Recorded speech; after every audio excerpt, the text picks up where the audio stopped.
I am really excited that my next guest has returned.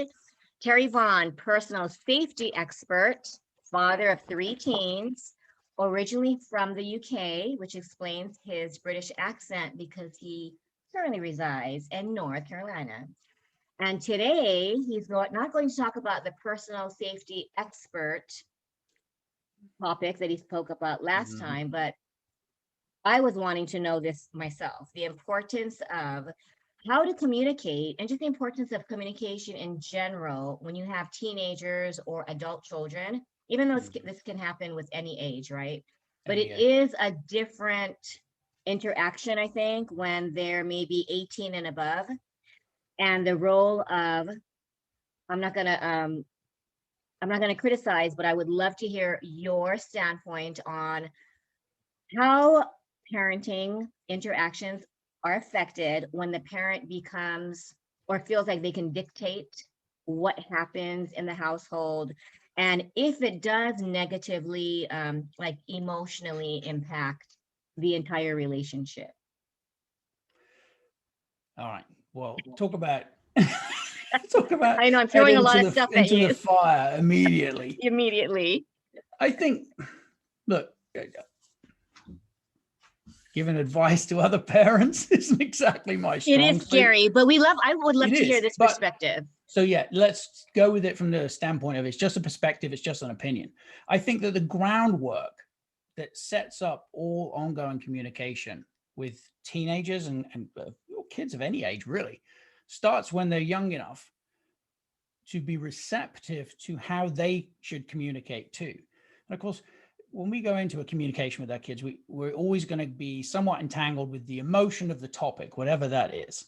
It can be the frustration of being distracted by a child that won't let you be to get 10 things done or 5 things done in the day, all the way through to them asking, well, why and what if.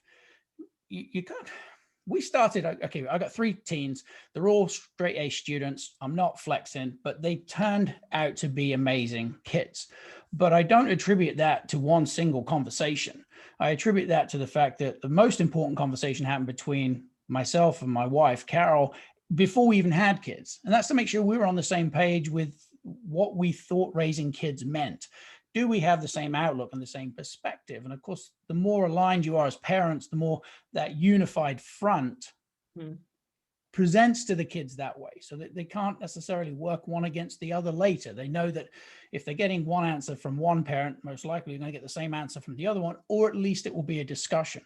So we started out making sure that we as the parents were on the same page. And then we knew after a lot of research, as we were beginning the process of thinking about kids, that we wanted to teach them sign language. We knew right out of the gate that it leads to less frustration, both from the standpoint of the child and the parent, if they're able to at least communicate some before they even have an auditory capacity to explain or a verbal capacity to explain. So before we get to teens, if you happen to have young kids, starting the process with sign language, I think was hugely advantageous because it allowed the kids to convey messages, ask for things, say please, say thank you, and to have mini conversations where they weren't feeling frustrated from the word go. It also improved their vocabulary and their comprehension of words. And it meant that we had to, as the parents, be singular in our focus. Hmm. You can't do sign language with your back turned while you're on your phone. You have to turn and look and face the child. And of course, the byproduct of that is you give your kid a sense of value. And so we went into it thinking, well, we'll do a little sign language, and it morphed over time into so many different, half of them I can't remember now because my oldest is 19, but there were so many different things that they could tell us, everything from I need a diaper change to can I have juice, not milk, or whatever it may be, even down to a tummy ache, they could tell us that, or if they want more food, or if they were all done. There were so many components where we were having these mini conversations from a very early age. And we knew that if we were able to build that foundation, that ongoing conversations and ongoing communication would be built on a foundation of attentiveness. And that's probably and arguably one of the biggest challenges for parents because we're always pulled in 10 different directions. Mhm. And so giving your child that individual and singular focus during any exchange, even the small, silly conversations that really have no meaning, that gives the child a sense of value. So now if we just, I'm going to jump forwards now to teenage years. If there's a foundation of everybody having an opportunity to say their piece, talk calmly, everyone gets to share, well, now we're less likely to run into points of contention down the line and have to go into a position where we are a dictator rather than just a parent guiding. Because we've never had to dictate with our kids. If they have a question, they ask us, we'll give them our honest opinion, but they're so self-motivated and intrinsically motivated that most of the time all they're looking for is support as much as anything else. So we haven't, and I would never anyway run into a place where I feel like I need to dictate, you do this or this will happen. No, to me it makes no sense. You're trying to raise good people that will go out into the world and add something constructive to society, stand on their own 2 feet, and hopefully have a really good sense of humor and a personality along the way. So you kind of have to, as much as you can, start early to get there. Because it's very hard, I think, coming in later in life to suddenly say, listen, I want to have a long conversation. If you haven't had a million conversations already, Mhm. then that's a little bit unnerving for the kid. And kid, for me is anything under about 35 these days. But, up to those teen years, if that's the first time you dive into a conversation, it can get uncomfortable for everybody in a hurry. You think it's possible though?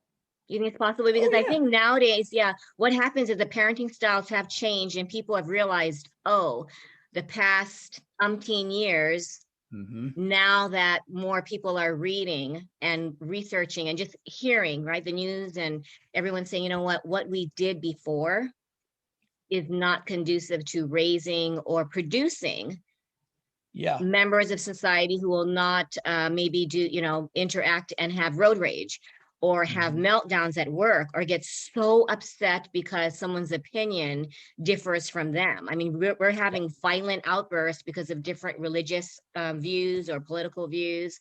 And then these children are, Mm-hmm. I can't sit by him or be in a project because he voted for who so and so. And so when Yeah. they come home, how do you teach a teenager who you used to, and my kids both say you would have parented us very differently.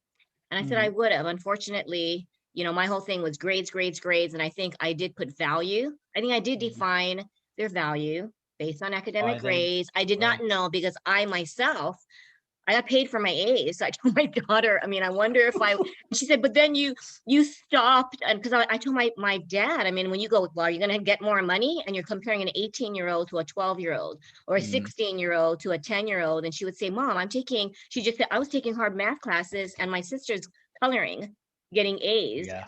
So my dad stopped it. And then she said, but it was unfair. But then it was because the message that I realized I wasn't taking money away, but it's the whole Mm-hmm. message, right? Yeah, So it is. now if parents want to try to, Communicate with their teenagers. transform it, Yeah. it is going to be like, wait, what? And I've had Mm-hmm. parents slowly, it's like you have to, any advice on how to transform maybe your parenting style because you're so used to dictating, your child will be, shocked, but how do you navigate so that you're not, I'd maybe you're say willing. you got to put in the time. You've got to talk all of the small, inconsequential little things on a Mhm. consistent basis so that it's not already super uncomfortable when you go to a hard topic. That it's when we haven't talked very much. We've laid down the law and that hasn't worked. And now Mhm. we're having to have the conversation. Well, if there hasn't been a conversation between the dictating portion and this one, there's no foundation there and there's no trust. And that's probably one of the biggest issues.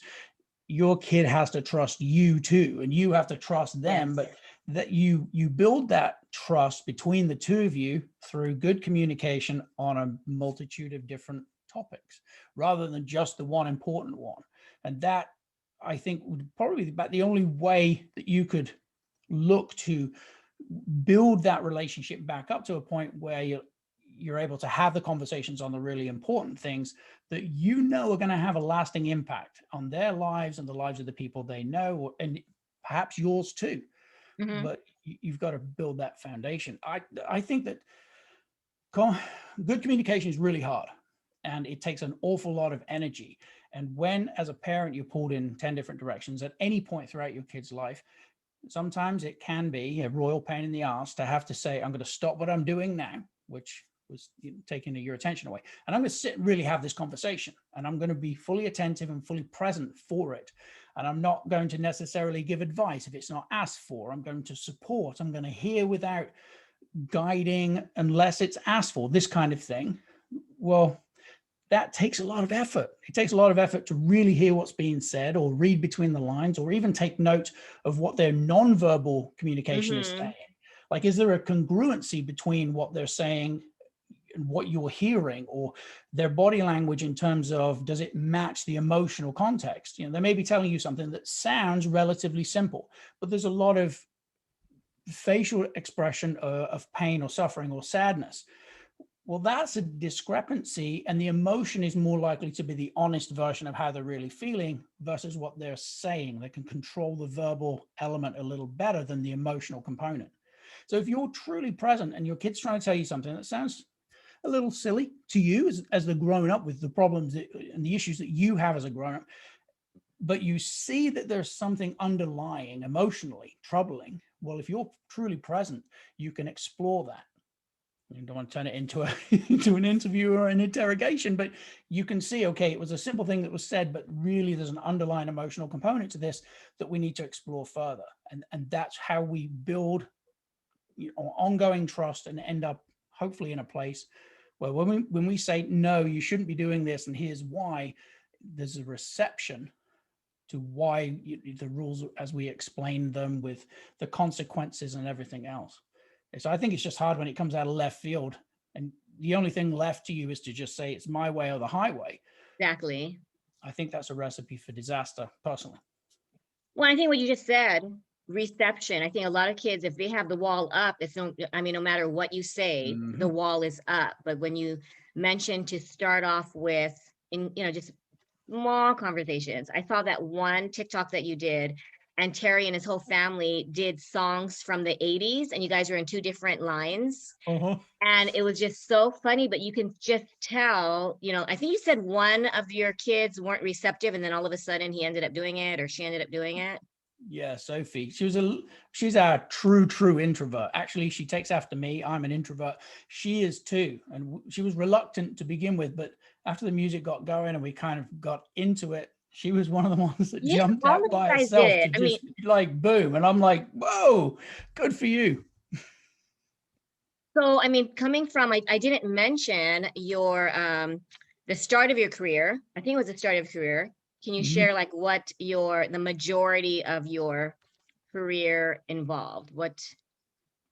So I What did you teach do? as a speaker, I teach body language and communication, but my specialty is in personal safety and how to decode the nonverbal signals that somebody may give off if they're in predatory mode, if they're about to attack, if something dangerous is going to happen. And I got to that after the military because I taught combatives for a bunch of years. So I was teaching Muay Thai, kickboxing, edge weapons, tactical firearms, anything to fight your way out of it, but always taught a component of how to avoid it, including how to recognize a dangerous individual. And what military were you involved in? The Royal Marine Commandos. So to go from there, what I love is you had a career that was very like military based. You were taught, right, to be very, my dad, Air Force for 20 years. When you parent, I noticed, I don't know if it's, generalized, but people from the military are very like, you know what, you must follow the rules. You need to respect authority. And parents who, what do you think about parents who parent that way? That your children are almost like little soldiers and you are the commander in chief. How does that go? How does that work if you do that? Yeah, in my house it wouldn't. But then even when I was in the military, I had minimal respect for the chain of command. So I've always been a little rebellious, and I didn't want to raise my kids that way. And that isn't to say they're not disciplined, because they are, but I always did it with tongue in cheek. I always kept a little room in there for humor. When they're cleaning the house, I want the house clean, but that doesn't mean it's you better get over there and pick up every piece of lint. I would make a game of, okay, now we're going to have an inspection. Like, I'm coming around and I'm going to see how you did. And depending on how they did, they either passed or they failed. And of course, for kids that are intrinsically motivated, failure was horrible. It didn't mean there wasn't necessarily a consequence to the failure other than having to go back and clean something again. It was the fact that they hadn't done what needed to be done and lived up to their own expectations. So I've never been a dictator, even after the military. Probably the only thing I'm a bit of a stickler for is time. If you say you're going to be somewhere, be somewhere. If you say you're going to do something, do something. Be of your word is about the only thing that I'd say I'm a little bit headstrong over. And that's predominantly because in the military, if you're not where you need to be on time, you're left behind. And that could have dire consequences depending on the environment. So that was always important, but it's also important that people know if you say you're going to be somewhere or you're going to do something, they're important enough that not only did you give your verbal word, but you follow through. You're someone they can rely on. They're important enough that you will stand by what you say. And so that maybe is one of the things that I've instilled in them. But there's no dictatorship in my house. There's too much sarcasm. Well, don't you think sense of humor, like you said, it goes a long way and it can diffuse the situation as well, right? In the middle of an argument, have you tried that? Can you give an example of, they're very both heated parties and you feel like tearing each other apart. And then what is something simple that parents can do to diffuse it? Because it's amazing how you're just into it. And then all of a sudden. No, I'm going to sound like a bit of a douche. We don't have heated arguments. We have discussions in my house and we can discuss anything, but at a point where it might get emotionally driven. So, tempers are rising. Yes. Difference of opinions, whatever it is, you have something that. We get picky but there's never a heated argument. We don't fight. And I don't mean like, oh my God, holier than thou, I don't fight. We don't fight. We have so many discussions and everybody gets to voice their opinion. If there were a time when things did get heated, that may not be the best time for sarcasm.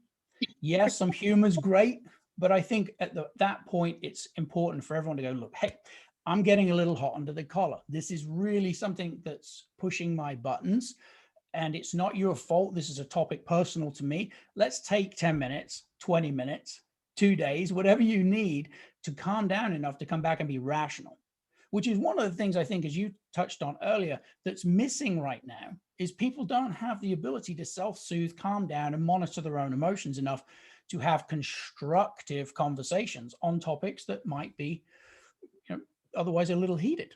Mm-hmm. Well, especially when it comes to difference of opinions, it starts off very like, wait, you said what? Wait. And then all of a sudden, it takes a lot to say what you just said. I'm feeling, you're pushing my buttons right now because before you know it, your buttons are pushed. You can't even say that because you are in it. You are in it. So being aware, maybe. Emotion starting, but that's where, emotional intelligence or EQ comes into it as well. Self-monitoring and knowing, listen, we're heading down that road. Here's what I think. Here's how I feel. And you may think and feel something differently, but right now we're on opposite sides of the fence. And because we're both in an emotional state, it's probably best to take a time out. I'd love to talk about this further, but I want to talk when I feel calmer and perhaps when you feel calmer too. To just take that time, because nothing usually good comes out of the heightened emotional states, because now we're starting to say things driven by emotion without thought. And that's where we start hurting feelings. And I think as parents, it's too easy to fall back on because I said so. That's not logic. And your kid should be curious enough about everything to want to challenge that and know, well, I want to know why. Right. I grew up in a household that there was no discussion. There was no argument because you knew as a kid to shut your mouth. And if you pressed the topic, it's because I said so. And it was delivered in a tone that said, and if you push this any further, there's going to be consequences. Well, what did that teach me? Absolutely nothing. Except the fact. Did you learn? Because it sounds like, sorry, what did you do? Did you learn to just like, okay, I'm curious, but. Yeah, because I grew up in a household where that meant getting your ass beat. That was non-negotiable. There was nothing to be gained by pushing further. So no, it didn't teach me anything, but I tell you what it did do. It did give me an idea about how I would not answer that question with my own kids. I would not get to that point where my anger was driving a response. As a dad, to me, the most important thing for my kids is to feel safe above everything else. Their home base and me as their dad should feel like a safe space, regardless of whether we differ on opinions of things. And of course, we have different opinions on other things, but that was more important than anything else. So I knew when it was time to have kids, that was never going to be one of my responses because I said so, or because that's the law. Because I hated that as a kid, and I hated the feeling of not being worth the time of an explanation. Wow. So, Well, I so think it's almost similar to, like if you grew up with someone who's an alcoholic, you either stay away from it or you just follow that path, whether you're an abuser, whether you're something, because that's the only thing you've learned. Yeah. I've heard it's really difficult. You either, like I'm an only child. I admit it, I was very enabled. So when I became a mom, I said the one thing I'm going to teach them is no for no reason at all, because life is like that, But then you have other people who just end up following, like I was catered. I'm going to cater to my children. So you were just determined not to follow your parents' footsteps. Yeah. Any closing advice on parents who say, but you know what? I turned out okay. I mean, and who said, I turned out okay. My parents were just militant dictators. And look, I'm disciplined. I think that's what a lot of people are saying. Look at these millennials. It's because they have not had like harsh discipline. Whether like in Hawaii, we call it the rubber slipper method. On the mainland, it could be, I don't know, the ruler. My mom had a Japanese wooden ruler. My dad never spanked me, but my mom, she'd cry as she did this. And I'd be like, please, Jesus, please help me. And no matter what, she'd be crying. I don't want to do this. I'm like, then don't do it. No, but you need to, and you need to learn. And it was just like a slight, but I think it hurt my emotions more than anything. But how do you, I don't know, how do you justify the importance of changing that? I mean, I think it's like a parent revolution. To me, the pandemic has shown us a lot, right? Because quarantine and just being with your kids 24/7, I think tempers have just like, we cannot believe. I mean, you have even parent coaches, psychologists, you have, people going, yeah, I don't know. I don't know if I should stay in my marriage. I don't know if I should, like, why do my kids, why did I even have them? But is it just awareness? How do we get from, I cannot be in the same room with you, to, I mean, I like how you said it, just take a time out. But what if, like, as you're escalating and you really believe, you know what, I need to put you in your place. How does that, how do you like magically? It's so funny to hear. I'm like, okay, all right. Well, because you haven't done Here's this. the thing. You raise, you know what I mean? Not beating your kids is not the same as not giving them boundaries. That's not the same. Yes. It's when kids grow up without boundaries and without rules and without respect, either for you or themselves, or perhaps both, that we end up in a position where I think the relationship becomes contentious because nobody's listening anymore. And you have to have respect for each of you. Like, just because your 5-year-old is telling you they don't agree with something that's going on doesn't make them wrong. That's their truth. That's where they are right then. But an explanation can often go a long way. And yes, there were instances when they were younger when, well, why? Well, why? Well, why? You know what kids are like. They're just, it's the next question. Or what do they say? I hate you. I hate you. I wish you weren't my dad. I never heard that. Well, you have a there's a lot of parents out there who have not, like your children seem just, you have miracle children. I just had one of my parents said, I mean, her daughter at 3 called her a fat B word. You know that those words are heard, but she was like, and children learn from, and so she's mortified, a 3-year-old, but, with society, with what they're listening to, what they're exposed to. So I think with you, you started off when they were little, depending on what surroundings, what they witness. Children witness it. Maybe they catch the school bus, they witness conversations and words they've never Mhm. heard of, so We always took a genuine interest in any day that they had, regardless of where they went, whether that was school or a party or whatever. We, wow. we always asked how to go. And particularly on those days when they're happy and nothing seems to be troubling them, that's the best time to have a foundational conversation about how they feel while they're happy, because they're happy to share. Well, we did this or we did that, and they're in a good mood. But it gets the habit started where they are sharing how they feel. And I think one of the things with kids is when it gets to the negative emotions, those are the ones that are hard to share. We know that instinctively, because they're the ones that are hard to share as adults. We still struggle with negative emotion and a constructive approach to sharing that with our Hmm. loved ones. So if you're able to build a habit of just talking about all the little things, all the goofy stuff that kids do and want to talk about, then it becomes a little easier in the harder stuff. But as far as ever having one of my kids say, I hate you, and me yelling at them or whatever, we didn't have it. The only one who sort of challenged the status quo for us was my youngest, Aiden. And we always had a rule, we'd say, hey, could you do this? And we all, even as parents, we said, please and thank you when it was done. We still do. There would be times when I say, hey, clean up your room. No, I'm going to count to 3. Like, we're going to 3. Now with the girls, we never had to go past 1. The minute we started a numerical countdown with them, they were like, They would do it. whatever's happening is going to be bad, I'm on it. And so that never happened. With Aiden, he was a little bit like cause and effect. He was the one that would go, let's see what happens at number 3. What would you do?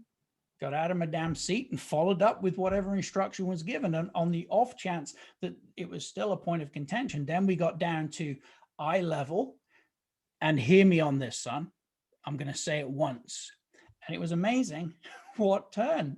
He knew, okay, 1, 2, 3, something's going to happen. And it's going to result in dad or mom coming in here and getting eyeball to eyeball with me. And that's not comfortable. Obviously, those types of confrontations without physicality is often enough. And so as the parent, we knew, as fatiguing as it was, if you gave your child an instruction, or as we did, a request, would you please, whatever it was, tidy up your room, just an easy example, we'd follow up if it wasn't done. You have to, they have to know if they're asked to do something, there's an expectation that it will be done. And if that means you have to get out of your chair 50 times in a day to follow through, it's exhausting, but that's necessary. And after a while, you don't have to get out of your chair. You can say, would you please? Boom, and they're off doing this. And they did it for themselves as much as they did it for us after a while, because they knew that, well, that's just how you do things. So they grew up knowing there's an expectation of personal responsibility. And yes, if mom and dad ask you to do something, they respect us to say please and thank you, but whatever it is, isn't really a request. It's this is going to get done. Just because you tack a please and a thank you on it doesn't mean it's necessarily negotiable, unless there's a good reason that they can come up with why they shouldn't have to. So there was always a point, I think, with our kids that they could, if they felt inclined, talk it out, talk it through. And if we couldn't come up, and this is hard as a parent, right? If we couldn't come up with a logical answer as to why, to counterbalance their counter argument, well, maybe you shouldn't have asked them to do that in the first place. I wouldn't say we'd necessarily relent, but there'd be some running off into a quiet room for mom and dad to talk about how the hell do we deal with this? The 5-year-old's got a great argument, and then you'd come back with your counter and be like, okay, we figured it out. And then that's the united front in answer to the question. That didn't happen very often, but it's always funny. Our kids are incredibly smart. I think all of them by age 10 were much smarter than me. So they would have every once in a while, there'd be a da-da-da-da, and I'll be like, ooh, like that's good. Like, I like that. But there was never arguing about whatever it was, the instruction was still there. It's just that sometimes I may have to say, well, that was a good counter argument. Like, I'm impressed with what you just said. It was a sound, logical argument. Unfortunately, that's not going to fly because X, Y, and Z still needs to get done. But I like where you brought, and they'd be like, cool, dad respects. You know? And that says a lot, though. It actually makes them feel better that, wow, I said Yes, something and they're my hurt. parents are actually giving me credit for it. Yeah. So kind of Mhm. diffuses, right? That whole Yeah. dictator thing. Mhm. But you know what? Also, I've read this that is it Prince William? He does this where you go to eye level. And I Yes. never realized the importance of it, even because we just do this, right? A lot of parents do, can you just do the dishes? Can you, or I Mhm. think right when you're out the door, can you do Yeah. 1, 2, 3, 4, 5? You leave, and then 8 hours later you come back and nothing's done. But it's Yeah. almost like I want you to, clean your room, take out the trash, da da da da, and then by the time you leave, you're in the car, and your kid, there's wait, I know she said something, I don't know what she said, so nothing gets done. But if you actually take the time Mhm. to go to their eye level, but I'm thinking even as an adult, just taking the time, when you said to clean their room or whatever Mhm. task.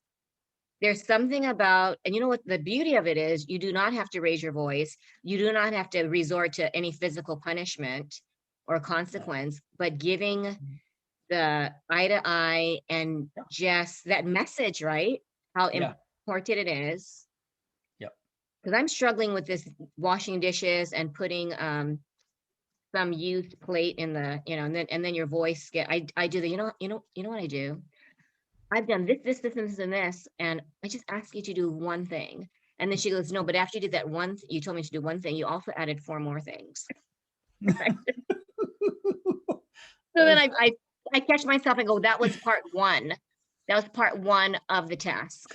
And she goes, Mhm. that's still 4 different things. And then you just get exhausted. But when you're reached up to there, and then the adult child just walks up, and then I just saw the stuff on the table, and I think I'm going to be talking to Terry tomorrow. So finding out what am I doing wrong, because your voice, see, you have already established it.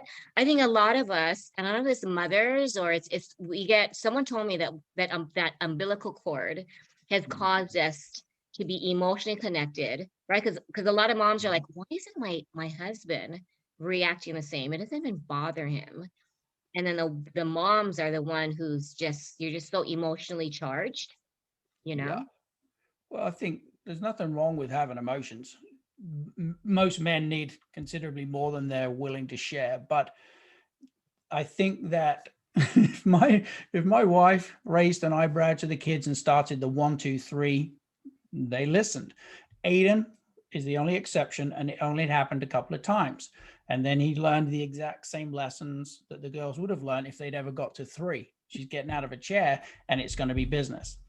And that getting to eye level, getting so that you have their undivided attention, means that cognitively they are all you. It's funny because I can remember Sophie's our middle one. If there were ever a time where we were having a conversation, which is going to happen as parents, you're not fully vested for whatever reason. This comes on the heels of me saying, always be present for every conversation with your child. There are just some times when you can't be, or you're so tired, you don't have the energy. Well, Sophie would grab your cheeks. And when I say your cheeks, mine or my wife, Carol's, and she would hold your face and she said, look at me, look at me, look at me. And then she'd say whatever it is she wanted to say. And it was funny because we realized they instinctively know if you're not paying attention, even at babies, because we're talking young, 3, 4, I mean, up on the couch, grab your face, look at me, look at me, look at me. So even at that age, they know if you are attentive, if you are really committed to an exchange or a conversation. And sometimes it was good to get that reminder. No, I was only half listening, but now I'm here because you've got me by the cheeks and I can't look anywhere else. But it was a brilliant lesson for us as parents. And I know there are a million books out there, but we still end up, because every parent's personality is different and every kid's personality is different. We still kind of have to make it up on the fly in the moment. Yes, I know we can Google most things these days, but you're still kind of out there on your own, just making the best choices that you can. So every once in a while, your kids will teach you something, and you go, hold on, I can probably apply this to the whole of my life. When was the last time I had a fully immersed conversation with another adult or with my kids, where I was really, the only thing I was thinking about was that conversation, the signals I'm seeing, the words that are said, I'm fully committed. It's rare. And I think that's another problem overall with societies. We're too distracted. We got our phones, we got a million things we need to do. There's a shopping list in our head, there's work commitments, there's family commitments, there's all these things going on. So we're never really able to go, okay, I'm just putting it down. And I had a meeting a few weeks ago as COVID restrictions start to go away. And this guy was constantly kind of nodding along, but quick check of his phone, he put it down, and then we get to talking, and then I'd see him go again. And every time he went to pick up his phone, I'd stop. I'd wait for him to finish on his phone, and then I'd pick back up again. And it only took twice. He said, I'm so sorry. I know, absolutely know this is a bad habit. I said, no, it's a bloody awful habit. And it shows that you're only half committed, because if you're cognitively being pulled in two different directions, your phone and this conversation, you're not doing either one very well. He's like, you're right. And he did shut his phone off and put it down. But how many times do we have a conversation with people and we're like, well, man, I need to check my phone, or I've got things I need to do. And the same thing with your kids. They know instinctively if you're really attentive. So if you can take that one lesson, which is to be fully immersed, you're given an instruction, clean the house, pick up your mess, whatever it may be, get their eye contact, say, okay, yeah, there's going to be 5 things. Preempt their argument. Well, I can do 1. I don't know if I can do 4.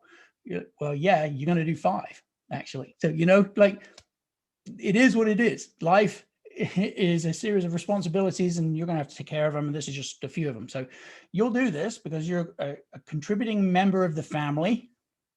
I love that. What I need you to do.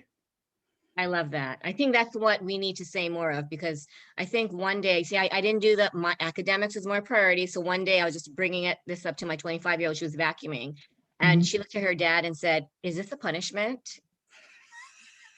And he came to me and says, this is what happens when you put academics over chores. And I thought, so I owned it. I said, you know what? That was on me, because I just kept thinking homework is more important. I didn't realize that you can do both. Yeah. But when she said that, it was a wake-up call, because no, you're not punished. You need to be a contributing member of this household. Family. Yeah. You're making a mess. You can help clean it up. I got to tell you, this is a funny story. So I was on duty, so to speak. I had all 3 kids. I had to take them to the dentist. My wife's working. It's one of my days off. So I took them to the dentist, and they're all fairly young. I think Aiden was maybe 7 or 8. So that would make the rest, 9, 11. Well, went into the dentist, and it was a new dentist visit. You know how you go into any medical practice, they hand you the forms. You got lots of forms to fill out. Yeah. So she started giving me these clipboards, but the girl working the counter that was giving them to me put this smug look on her face, like, yeah, Dad, you're going to be filling out a lot of forms. And then with 3 kids. Yeah, she's like, I hope you've brought your writing skills, because you're going to be filling these out for the next half an hour. And it was hilarious. And I kind of looked at her a little funny and said, why do you think I'm filling them out? They're perfectly capable kids. And I started handing out files to kids. And of course, mine came through on a little conveyor belt, and they were like, thanks, Dad. Thanks, Dad. Got it. And she's like, you're going to make them fill out the paperwork? I'm like, how else are they going to learn that there are some things in life that they have to take care of? Now, if they have questions, I'm the parent on duty. I'll answer them, but they can fill them out. And it was funny because this girl looked completely shell-shocked behind the counter, like, why didn't I ever think of that? Exactly. And the nurse behind her was like, nails, like, that is beautiful. And they did. They all went and filled out all their paperwork. They asked whatever questions they needed, but it set the expectation that you're a perfectly capable person. Why would I do everything for you? This is something within your capabilities. Wow. And off they went. And they've done that since they're old enough to be able to write and it be legible. You know what parents are doing? I'm finding out parents are filing their 20-something-year-old taxes. Parents are calling making doctor's appointments for 20-something-year-olds. sometimes the child is not even in the US. They might be in another foreign country and they're like, Mom, I'm going to send you my stuff. Make sure you file my taxes. And it's not even a question of whether the parent will do it. So I Yeah. remember when we did, my daughter was in California, she's like, but I'm the only one having to file taxes. I'm the only one. And we're thinking, that's my whole thing is you need to prepare them for life without you. Yes. So my 19-year-old did it. I guess she made a mistake, had to do an amendment or something. And then it came back and it said, was not done correctly. And then of course I'm thinking, I'm not going to look at it. Well, what do I do? I'm like, you know what? I've never had a correction done. I've never done an amendment. Uh-huh. Just figure it out. But it does say sign and mail in. And she's like, oh, well, I don't know how to do it. So, and that's my pet peeve. But I was like, you know what? I'm not going to, she didn't owe money. So, but I just said it should, well, you have 20 days. I mean, if it was, I would just do it today, but it's just, well, I don't know how to do it. So I guess I can't do it. So a couple of days later, I'm like, so did you mail it in? No, it said that you can also do an electronic signature. So I did that and it came back and it said accepted. And I thought, it's trusting, letting go. Because what's the worst thing that can happen? I guess after 20 days, you get something that says it wasn't done. When it comes to the IRS, Yeah, that's when it comes to something the you want to IRS, get I'm like, do I sit correct. down there? Yeah, do I sit there and, but I've never done it. And I don't want to do something wrong. I said, Yeah. taxes are not my thing. That's why we have a CPA, but I'm sure it will turn out. And then I'm like, oh God. But I think that's what it is. No matter what the challenge is, parents are like, you know what? Let me just do it. So that is amazing, that age. They're not even teenagers yet, right? And the amazing part for me was they weren't surprised. We'd done this before where something had to be filled out for school. And we would say, fill out all the areas that you can answer yourself, bring it to me for a signature and I'll review it. So even with the school stuff, we've always done that. And it made them accountable for whatever it was that was going on and made them a part of it. So they each have learned all those various life skills at a very early age. They were all, my wife had them doing their own laundry from the time they're old enough to reach the machine and figure out the buttons. No, we're not doing your laundry. We did that for a bunch of years when you were littles. You're now, old enough to take care of it yourself. Go do your laundry. It's just an extension of being self-sufficient, looking after yourself, taking responsibility. All of these things, I think, become foundational, and so many kids leave home without those skills. And then you end up in a situation like this where they're not motivated to even find out, well, how do I correct this issue? I'll just call mom and dad and they'll take care of it. Exactly. And I'm quite willing, if they when they leave home, they call and say, hey, what do you think about this? I will sit until the end of time and have conversations with them about what I think they should do or maybe not do. But you're trying to raise people that seek your advice, but know as the adult that they may not take it, and they'll decide what's best for them at the time, and that's all part of the learning process. But to give that advice freely and for them to trust that you're driven and motivated only by their best interests means that ultimately when they make whatever decision they make, that's the best one for them. And of course, my kids haven't left home yet. We've got one about to. We have one that's a live-in student with the North Carolina Science for School and Math. She is Oh, wow. crushing it. Yep. But none of them have left yet. So it's one of the reasons why I always feel like a bit uncomfortable sometimes. And people are like, well, your kids are all straight A students. They're amazing kids. They've got personalities, a sense of humor, and they're all, really smart. How'd you do it? I'm like, Yeah, they're unicorn kids, Terry. You gotta have unicorn kids. yeah, I'm like, I don't know, pot luck. My wife did most of it. I was there when, I don't know. I don't know how to answer that as a parent who feels like it's still a work in progress. Your kids are always going to be a work in progress for us. It won't matter how old we are as the parent, how old they are as the kids. You hope that they trust you enough to come to you at any age and say, I got this going on. What do you think? That's really what we're setting them up for, isn't it? Because you created a safe environment. And then the whole self-sufficiency. And I think trusting, I don't know how many parents would trust having a 9-year-old fill out a form, but knowing that, but look at what's happening now.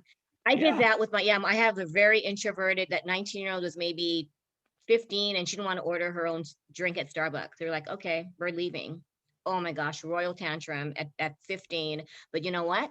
Then my older one said, that's not fair that I can't order. So we went back, Mm, left the 15-year-old.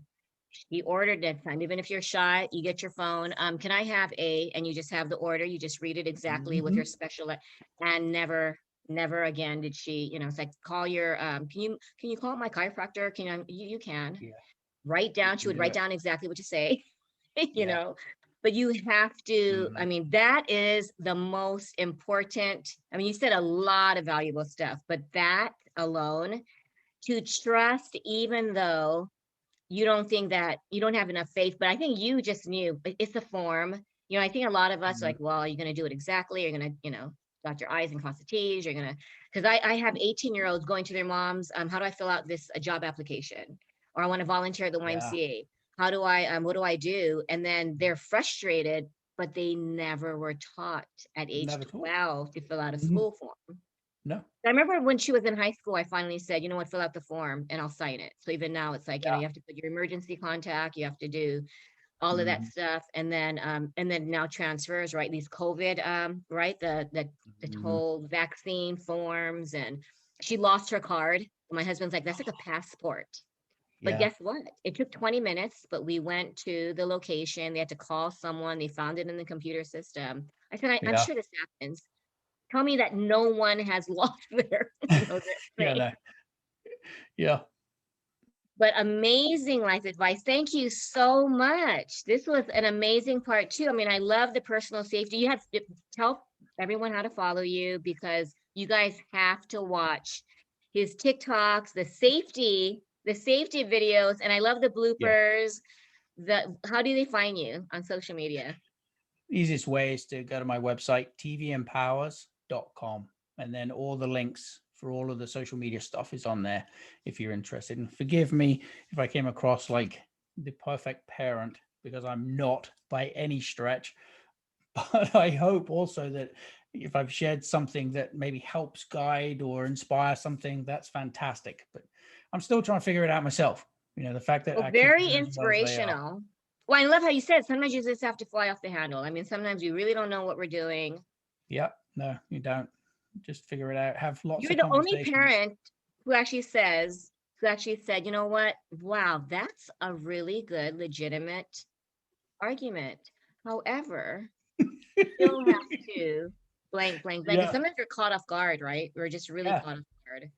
Mhm. But you, One of the things for me is if they don't feel safe enough to say no to you, then the chances are they won't feel safe saying no to somebody else. And the no to somebody else could be a life impacting decision. So you have to give them enough freedom within the confines of a parent child relationship to be able to say no, and then validate why and have an opportunity to be heard. And a lot of times for a lot of kids, in my humble opinion, it's just them getting an opportunity to voice that opinion, to be heard and respected as the small person that they are. That sometimes is enough, not always, but a lot of times. And so if you give them that space, they can. And then when they leave your protection and they head out and they go join a club, or they're at a church, or they're here or they're there, they're confident enough within themselves that if an adult tries something they don't approve of, no is perfectly acceptable. And in that context, acceptable without an explanation. But they have to be confident enough in themselves to know that's even on the table, because we know how many times we run into those types of individuals that would take advantage of a kid because the child wasn't confident enough to say, I don't think so. And here's why. And if you just give me 2 minutes, my old man's coming and he's going to kick your ass. So, but they have to have that confidence in themselves to be able to say no. And that starts at home, within reason, with respect, but with an explanation. And yes, sometimes they're going to give you an explanation that you're like, wow, like that was genius. It doesn't matter. It's brilliant. exactly. You know, doesn't, you still have to do whatever it is you're going to or they do do. this. I don't like that. Wow. And I say, oh, you don't have to like it. You just have to do these 5 problems. You can hate every minute of it. And they look at you. Yeah, go ahead. You can hate it. I don't want to. Oh yeah, you don't have to. And it's weird. They do it because they're unsure of no one ever told them that you can hate every minute of it, but you know, Yeah. you still have to do it. Or I do this, right? Well, I was going to give you 10 problems, but you can do 5. Or would you rather do the 10? Oh no, I'll do the 5. I know Hey, that's whatever works. manipulation, but you know what? Whatever works. Well, thank you, Terry. Sorry for taking up so much of your time, No, but this was fun and informative, and I just love all your advice. thanks for having me on Go again. I out appreciate and it. have an amazing day. Take care. Cheers. See ya. Bye.